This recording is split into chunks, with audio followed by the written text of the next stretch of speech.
नमस्कार, मैं हूं सुरेंद्र सिंह कछवा और आप देख रहे हैं कृषि जागरण। कृषि जागरण में आप सभी का स्वागत है। आज हम बात कर रहे हैं सौंफ की खेती किस तरह से की जाती है। और सौंफ किसानों जो साथी कर रहे हैं, किसान भाई कर रहे हैं, उनसे अच्छी आमदनी भी कमा रहे हैं। और साथ में आपको हम बताएंगे कि सौंफ स्वास्थ्य के लिए किस तरह से लाभदायक है और सौंफ की डिमांड इस समय कितनी ज़्यादा है, ये सारी जानकारी हम देंगे। और किसान भाई सौंफ की खेती करके काफ़ी आमदनी भी कमा सकते हैं और कमा भी रहे हैं। तो ये हम आपको कृषि जागरण के मंच से आपको सारी जानकारी इस वीडियो के माध्यम से देंगे। तो किस तरह से किसान भाई ज़्यादा से ज़्यादा सौंफ की खेती करेंगे और सौंफ की खेती करने के बाद वो कहाँ पर बेचेंगे और बेचने के बाद कैसे आमदनी कमाएंगे, ये हम जानकारी आपको इस वीडियो में देंगे। तब तक के लिए आप हमारे ही इस वीडियो के देखने के लिए बने रहिए। नमस्कार। सौंफ एक ऐसा शानदार और खुशबूदार मसाला है जिसे न सिर्फ तमाम पकवानों और अचार वगैरह में बहुतायत से इस्तेमाल किया जाता है, बल्कि इसे चबाकर भी खाया जाता है। भारत में सौंफ की खेती मुख्यतः राजस्थान, गुजरात तथा उत्तर प्रदेश में होती है। ऐसे ही विविध उपयोग और अपने आयुर्वेदिक तथा औषधीय गुणों की वजह से बाजार में सौंफ की मांग खूब रहती है। तमाम मसालों की तरह सौंफ भी एक नकदी फसल है और उनकी उन्नत किस्मों से लागत के मुकाबले 1.25 गुना से लेकर 2.5 गुना ज़्यादा कमाई होती है। सौंफ की खेती को रबी और खरीफ दोनों मौसम में किया जा सकता है।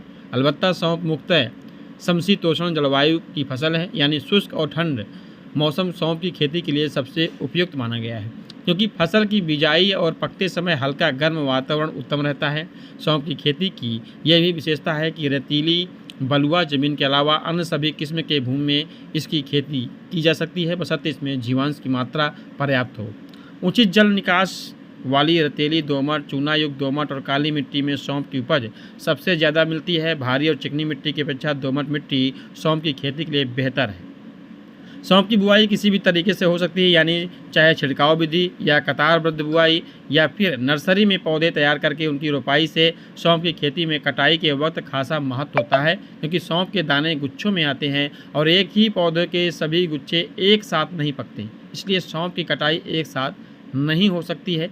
सौंफ के फूल गुलाबी सफ़ेद रंग के होते हैं। फूल खिलने के बाद 1 महीने भर बाद इसमें सौंफ के हरे हरे दाने, यानी पतले दाने या बीज दिखाई पड़ने लगते हैं। ये हरे हरे दाने करीब 2 से 3 हफ्ते तक परिपक्व हो जाते हैं।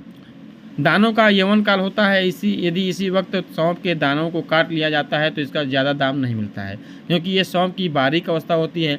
इसे चबाकर खाने के लिए बेहद उम्दा माना जाता है। सौंफ की ऐसी अवस्था को लखनवी सौंफ कहते हैं।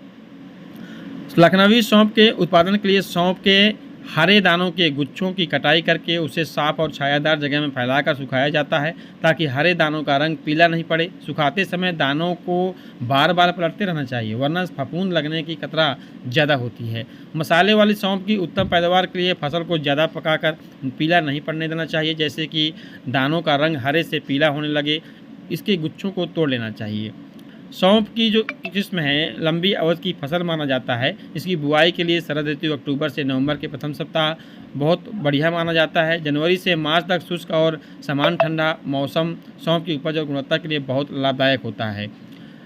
अब आपको बता दें कि जो ये किस्म है सौंफ की RF 125, इस किस्म के पौधे कम ऊंचाई के होते हैं। इनका पुष्पक्रम सघन होता है, जो अच्छी तरह से पैदावार देती है और किसान इसको बेच करके भी अच्छा आमदनी कमा सकता है।